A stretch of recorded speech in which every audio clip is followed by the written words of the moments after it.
All right. In life, conflicts are a constant part of our everyday experience. They are. And I know this because, well, class period after class period, I've got students watching YouTube, playing games on their phones, sleeping, right, trying to line up at the door no matter how many times I've said don't line up the door, or going out into the hallway before the bell has rung to dismiss class. Those are all conflicts. And the basic conflict is that students don't want to be at school, right? And they don't want to work. Not all of you, but quite a few. And yet, right, you've got to be here. At least some of you, because you're not old enough to determine that you don't have to go to school anymore. So we have a conflict of interests. Right? You guys would much rather watch stuff on YouTube or TikTok or whatever else you've got going on.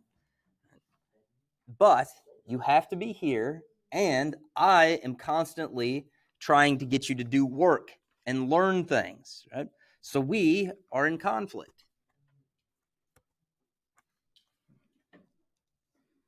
Law helps us deal with conflicts in two ways, right? And manage them. First, law limits conflict.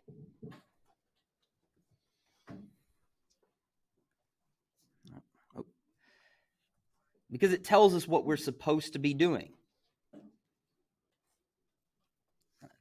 It tells you that no matter what you would rather be doing with your day, you have to come here. And my contract and my other legal obligations as a teacher, right, tell me what I'm supposed to do, even if I would rather just sleep at my desk and let you guys all watch YouTube, right, which would be a much easier day for all of us, right? Darren's like, yeah, man, do that. Try that. We won't tell. I know you wouldn't, Darren, but somebody would see me and we'd all be in big trouble, but mostly me. Right? So the law helps us limit our conflicts by telling us what we're supposed to do, right, and telling us what will happen if we don't do what we're supposed to do. Right. But conflicts do still happen. Sometimes people don't do what they're supposed to do. Right? And then the law is there to help us settle those.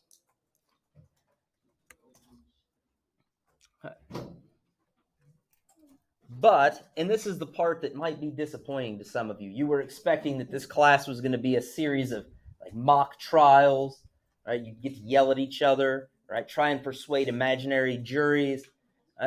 But that's not what happens, because most disputes never go to court.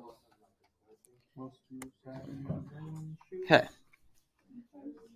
And here, we're mostly talking about just disputes between people or people in businesses. We're not talking about criminal trials so much here.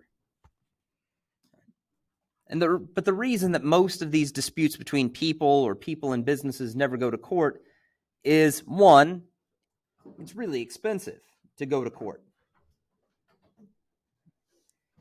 Part of the reason it's expensive is that it takes a lot of time. Right? Lawyers tend to bill by the hour, and lawyers' services tend to be pretty expensive. So the other reason that goes in here, right, is often that people want to avoid long-term resentment. If Brady and I have a disagreement, it's possible Brady could sue me, right? But maybe Brady he just wants to solve the problem.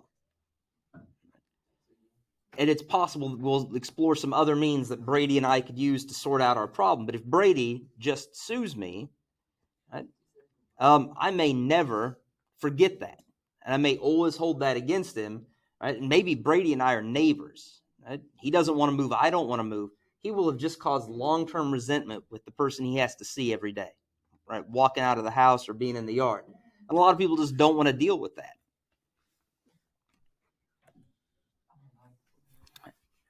What we're going to explore are the three main methods of resolving disputes outside of the courtroom.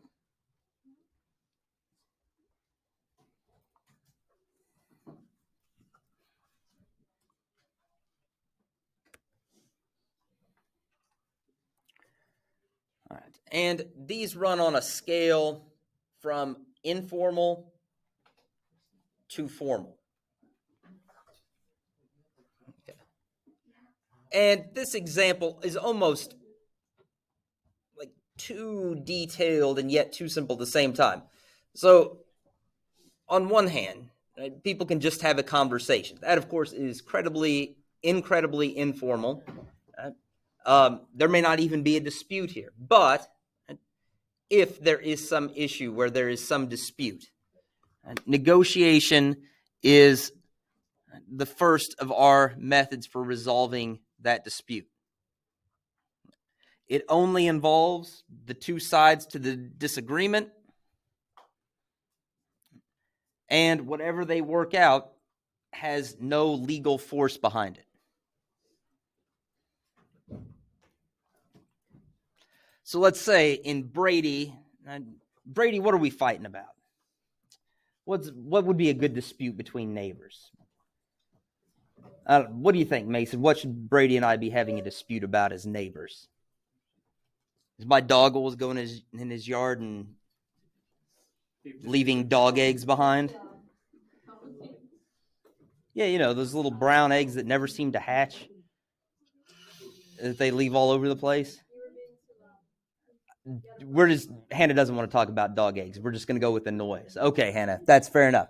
All right, so let's say that I have dogs that bark all the time, right? And Brady has small children that then get woken up and scream and ruin his night after night after night. Okay. If Brady and I negotiate, it's just Brady and I talking, right? Maybe Brady's like, hey, at night, maybe, could you just put your dogs down in the basement? So there are thick walls and some dirt between your dogs and the outside world where my children are. Sure, right? There's nothing behind that that's binding. Right. More formal is mediation, right? As we're going to see, this involves a third party, and then arbitration is much more involved, and as we will see, has enforceable elements to it. All right, start with a more detailed look at what negotiation is.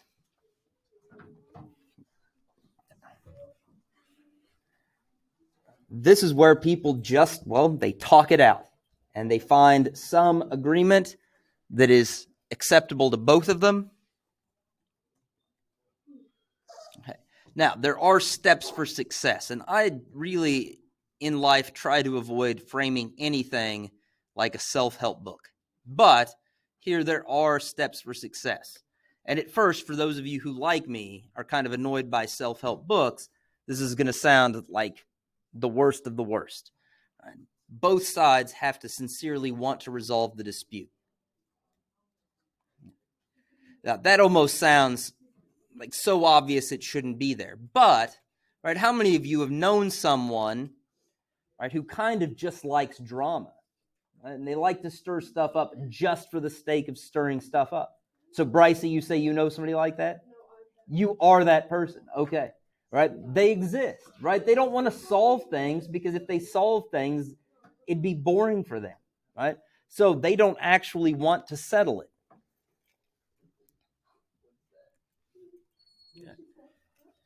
So both sides actually have to want to solve the problem. And you have to figure out what the real root of the problem is.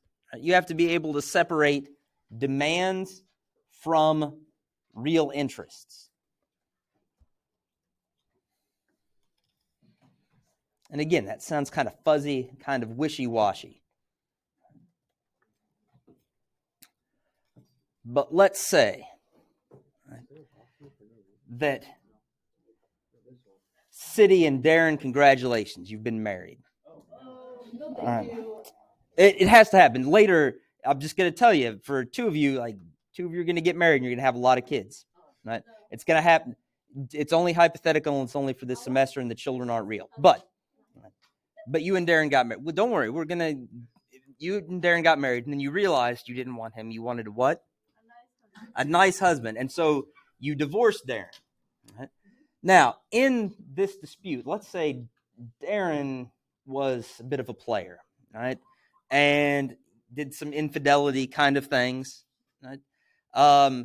And City, your feelings are hurt, right? Yeah, I know. Yeah, they are, right? And so at court, well, not at court, but when you're trying to work on things with, let's say, a marriage counselor, right? So we're not quite to divorce yet, right? You demand that Darren take over all responsibility for caring for your 2,000 guinea pigs, because by then you're going to have 2,000 City, right? All of them, right? And Darren's like, I don't have time to take care of 2,000 guinea pigs. I have a job. We have actual children. I've got to take care of them. What your therapist might say is, well, let's get at the real interest, right? What City really wants is for Darren to say sorry. Right? The demand was unreasonable, right? But the real interest is quite reasonable, right? You feel bad and you want him to understand your suffering, right? So, real interest versus what you're demanding. Okay. You also have to empathize.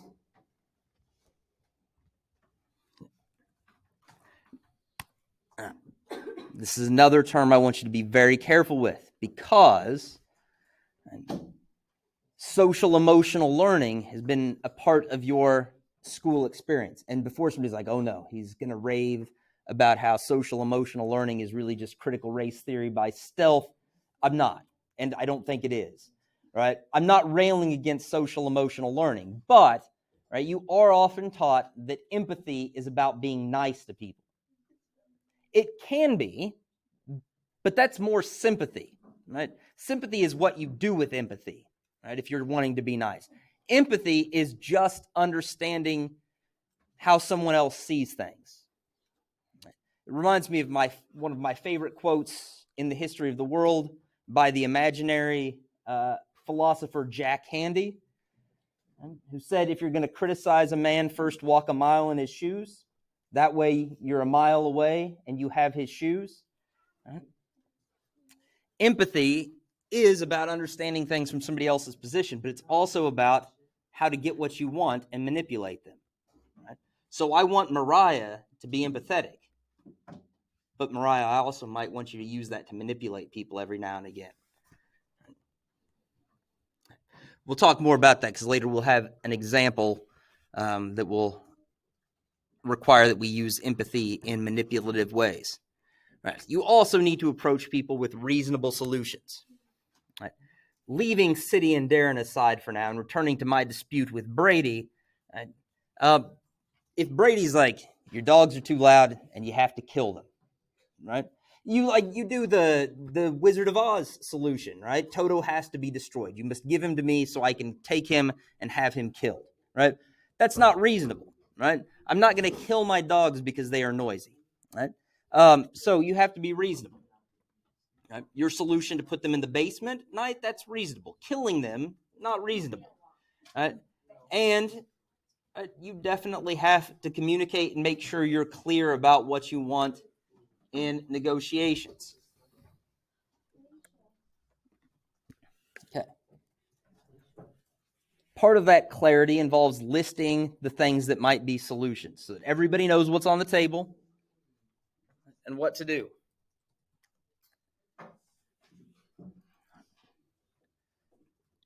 You should also write down what you agree upon.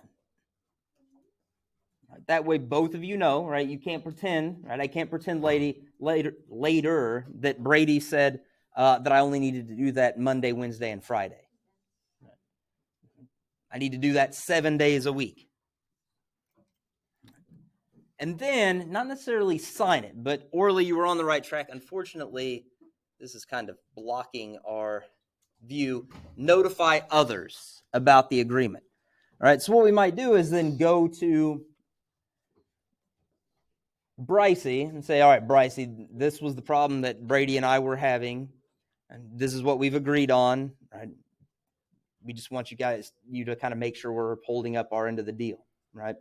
And that's it. It just helps lock it in, right? So there's somebody that knows about it. Brycey's not going to enforce things, right? Brycey's not going to be responsible for killing my dogs if I don't keep them in the basement, right? But Brycey is going to be like, yeah, Brady, you remember you worked out this deal with Brady. You're supposed to keep your dogs quiet, and you haven't been doing it. It's there to kind of keep everybody honest. Right. From there, we go to mediation. Right? This is our kind of Goldilocks of formality. Okay. It is really much like negotiation, but you've got somebody to help guide you through it. And I say it's like negotiation because at its root, it is also purely voluntary.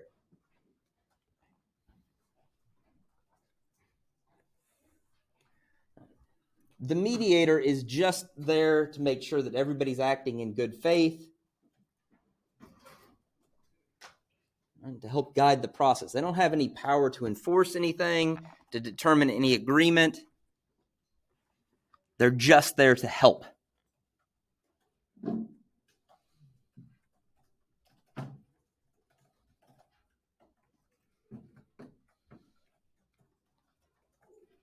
Oh, sorry, I jumped ahead of you guys.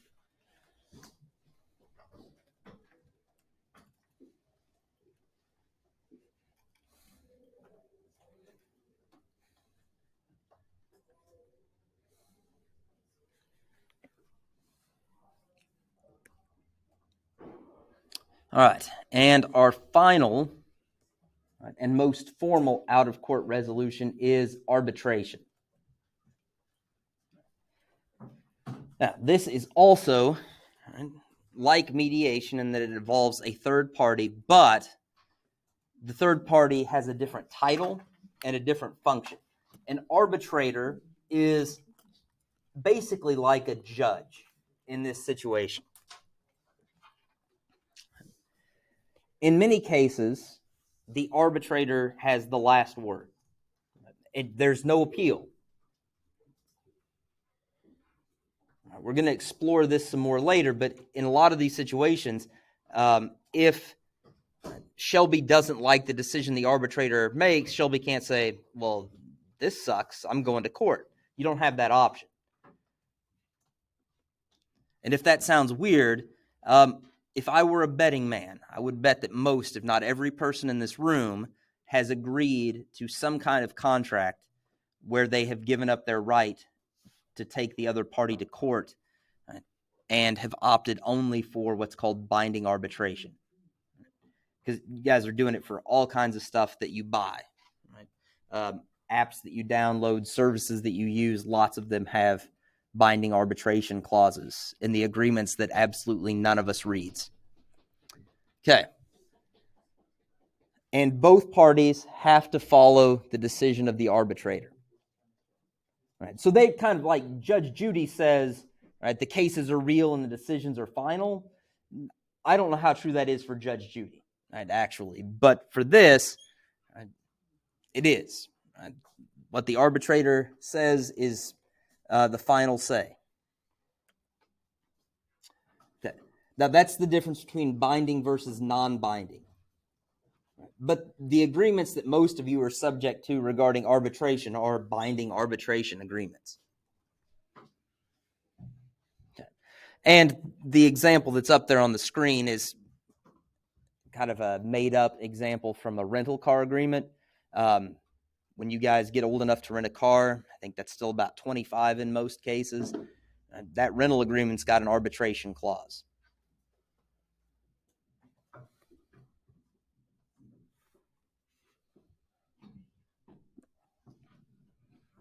Okay. For most of you right now, the part of this that affects you is consumer contracts, right? Whether it's for a phone plan, or again, the use of a licensed software, maybe an app that you have to pay to own or pay to use. But as you get jobs, you're often going to find that these clauses are part of your employment contracts.